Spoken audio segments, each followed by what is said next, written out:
So my favorite thing about doing ranking videos like this is you'll always get people like, oh my gosh, I can't believe you put this guy before this guy or this arena before that arena. That is blasphemous. I love that stuff, so give it to me in the comments down below. Let's get this out of the way. Obviously, Connor McDavid is the number one player in the world. I'm not even going to build this up like, oh, guess who's number one?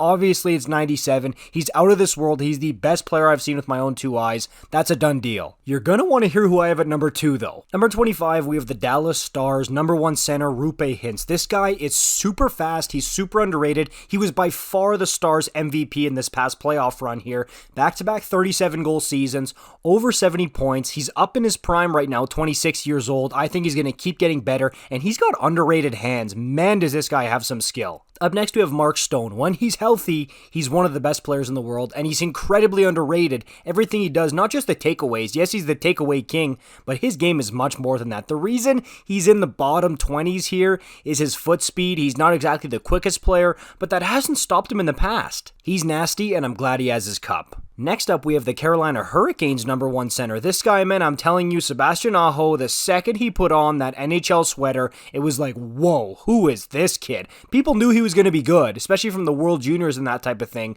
but not this good. Wow, is he amazing. He's also the face of the Carolina Hurricanes. He's the guy that teams prepare for and key in on every single night, and that ain't easy. At 22, it's Steven Stamkos. This one's going to be a little controversial. Oh, he's a Kucherov merchant. He was a Martin Saint-Louis merchant. He can't actually play for himself. Look, the only reason Steven Stamkos isn't talked about as being one of the greatest players in the NHL right now is because of how often he gets injured. When he's healthy, not only is he one of the best goal scorers in the league, he's also one of the best playmakers. Man, is that underrated. If you don't watch Tampa Bay Lightning games, you don't know how well Stammer can distribute the puck. His hockey IQ's off the chart. It's not just the one-timer, and he's incredibly strong, which you need from a number 1 center. I love this guy. 21 is Charlie McAvoy, Mr. Everything on the back end for the Boston Bruins. Yes, his recent season was the one where he had the big point explosion, but even before that, he does so much heavy lifting on that defense for the Boston Bruins. He's the number 1 defenseman, no question, and honestly, one of the best in the league. He's so mobile,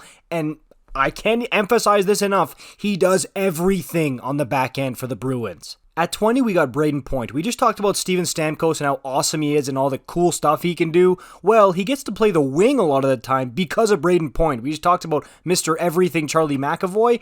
Braden Point is Mr. Everything in terms of being a centerman for the Tampa Bay Lightning, and he produces at an elite level, and he's one of those guys, that hockey cliche where he makes other players around him better. He's still somehow underrated. I want to give him some love. Ooh, this next one's tough, man. I mean, I really had a tough time going between Point and Pettersson. Who's the better centerman, the better player? The reason I went with Pettersson is, yes, he just scored over 100 points for the Canucks, but he is the guy in that Canadian market. There's nobody on that team who even touches Pettersson's skill level, whereas Point's got Kucherov and Stamkos and Cirelli, who's another sneaky great player, so Point can take a night off and it's alright. Pettersson is the face of the franchise of a crazy Canadian market, and everybody knows that he's the Canucks' best player, and he can still go out and get over 100 points and cook every single night. 18 is Ovechkin. You don't need me to tell you why he's on this list. We all know. 17 is Tage Thompson. A lot of you are probably gasping like, what? You put Tage Thompson as a better player than Ovechkin? I mean, dude, if you would have told me when this kid was playing in St. Louis that I would have had him before Ovechkin, I would have told you were crazy. No way.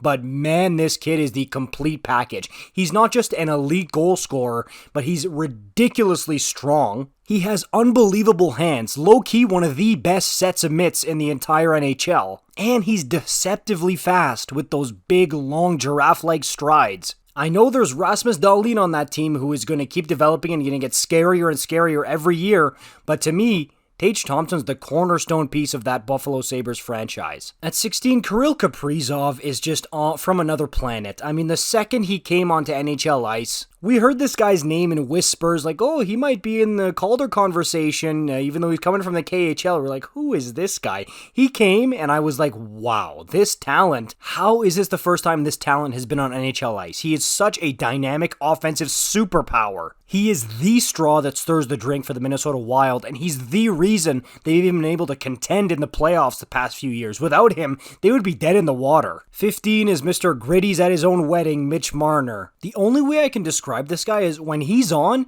He is a magician with the puck. He sees things out there that I've seen barely anyone at the NHL level, short of like the Sedins, be able to see. He's got the hands, the playmaking, but also a very, very good shot that doesn't get talked about as much as it should. Jack Hughes at 14, honestly a similar player to Mitch Marner, but he's a centerman. And after the offensive explosion he just had this past season, I'm looking at this kid, I'm like, wow, he's ready to really break through and become one of the NHL's best players. Next up we have Victor Hedman, and this guy does have a Norris Trophy under his belt.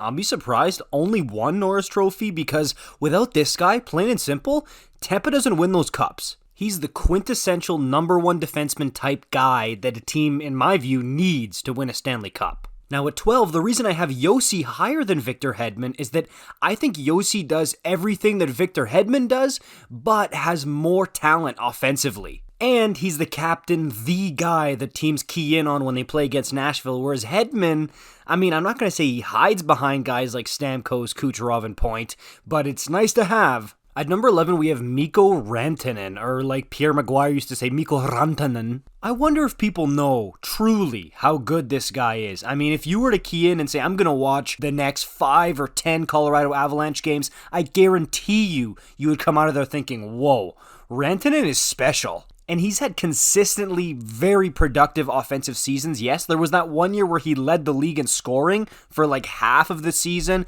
That was where he got put on the map for a lot of people. I kind of wish he would have won the Art Ross that year, because then people would have really opened their eyes like, oh, okay, I see how good this guy is.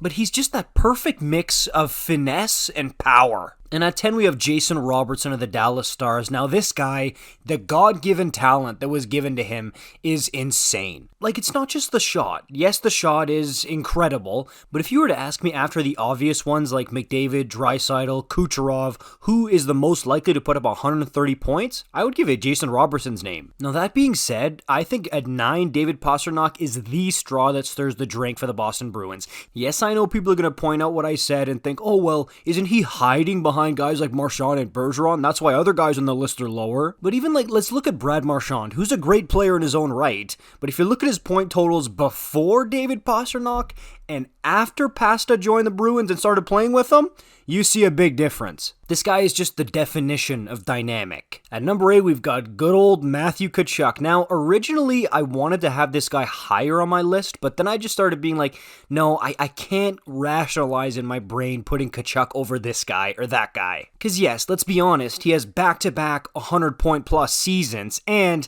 he is the Florida Panthers. He completely revolutionized that organization, and it seemed like he was scoring playoff OT winners, series winners every night in the playoffs. And he's such a smart player with the puck, with unbelievable hands, but the reason he's this low, quote-unquote, for where a lot of other people are going to have him is his shot is not elite, and his skating is definitely not elite. At 7, we've got Arizona Coyotes superfan Auston Matthews. Not only is he a number 1 center in maybe the hardest place to be a number 1 center in the entire NHL, but he has the nastiest wrist shot I've ever seen. And people don't talk about how incredible Matthews' hockey IQ is. It's off the charts, and he's quicker than a lot of people think. He's a much better defensive player than a lot of people give him credit for, or than even he was earlier in his career. And sometimes he'll make passes or plays that aren't even goals that completely make my jaw drop. He didn't win the Calder Trophy or even the Hart Trophy for just the goals. Oh, number 6 is going to be controversial. I can see the comments now.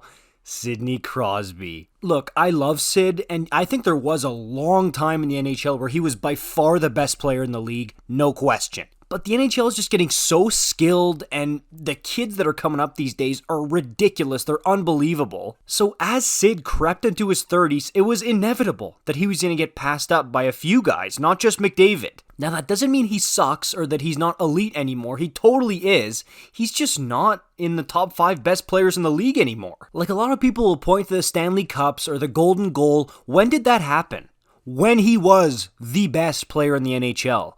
That didn't happen last year or even 2 years ago, so that doesn't make him the best player right now. At number 5, the fact that I'm putting Nikita Kucherov at this spot, even with all the help he gets in Tampa, shows you how special of a player he is. I just couldn't bring myself to put him any lower because he's just too sick of a player. He's too good. Like, some of the stuff he does is just downright robotic. ChatGPT of hockey players. I don't know how his brain even comprehends to make some of these plays. It's insane. At 4, we got Nathan MacKinnon. Now, a lot of people will go McDavid, MacKinnon, top 2 players in the NHL. Now, for me, I don't even think McKinnon's the best player on his team. But that doesn't mean he isn't one of the best players in the NHL. You watch this guy cross over, or you watch this guy come in at full speed and rip a wrist or top shelf before you can stay butterscotch, you'll see why he is one of the best. That playoff goal against St. Louis was legendary, and I will never forget it. At number 3, it's McKinnon's teammate, Cale Makar. Look, I wasn't alive to see Bobby Orr or even Paul Coffey do what they did when they were in their primes, but to me, I think Cale Makar is the modern equivalent of that. He is the most talented defenseman I've ever seen with my own 2 eyes,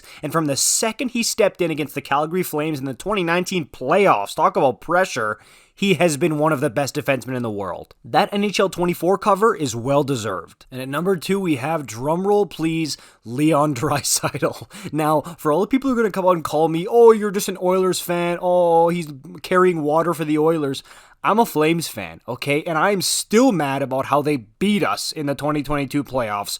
But this guy gets criminally underrated because he plays on the same team as 97. As soon as he has one bad game, people are telling him he's a McDavid merchant, and if he played on any other team, he would be a second-line player. And I know the end of the Vegas series was rough for Leon, but dude, I'm telling you, this guy is one of the most talented players I've ever seen in the NHL. And even when he signed his contract in 2017, I never thought I'd be putting him second place in my top 25 NHL player list. I thought he was a McDavid merchant. I thought he couldn't do anything by himself.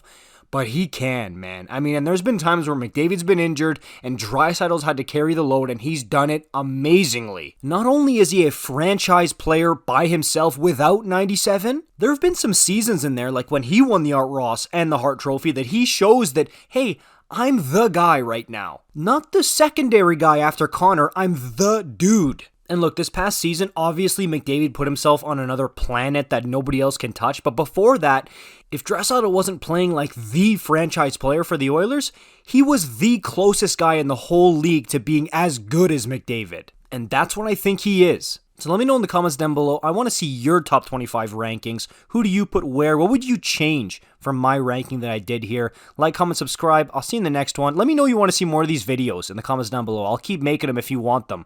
I'll see you in the next one. Peace out.